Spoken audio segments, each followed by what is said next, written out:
Une série d'annonces pour 2025. Une série d'annonces pour 2025 visant à renforcer la sécurité, stimuler l'économie et réformer le système social de ces trois pays a été faite à l'aune de la nouvelle année.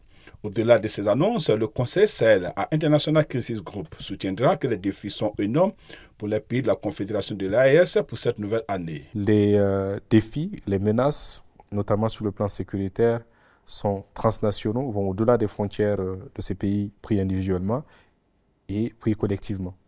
Également sur le plan économique, cette sortie des trois pays de la CEDEAO pose aussi des questions sur l'avenir économique des entreprises maliennes, nigériennes, burkinabées, sur l'avenir aussi de la coopération économique de façon plus large. Les présidents de la transition de l'AES devront trouver le juste équilibre entre la défense des principes démocratiques et les impératifs de coopération régionale. Sur le plan politique, il y a toujours une absence de clarté sur la fin de la transition au Mali, sur la feuille de route de la transition au Niger et sur la suite de la transition au Burkina, même si dans ce dernier pays, 5 ans ont été accordés au régime en place. 2025 risque d'être aussi chargé politiquement puisqu'il y a ces enjeux importants à clarifier pour l'avenir d'abord des transitions en place depuis près de 4 ans au Mali, depuis plus d'une année au Niger et depuis 2 années au Burkina. Ça sera peut-être l'occasion aussi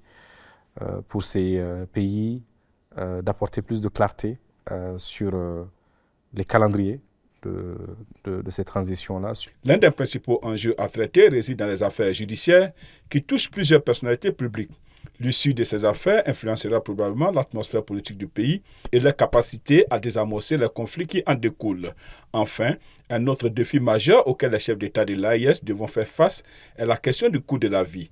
Depuis plusieurs années, les ressortissants de ces pays subissent une inflation galopante et une hausse des prix des produits de première nécessité. Cette situation affecte directement le pouvoir d'achat des citoyens et engendre des difficultés économiques pour de nombreuses familles.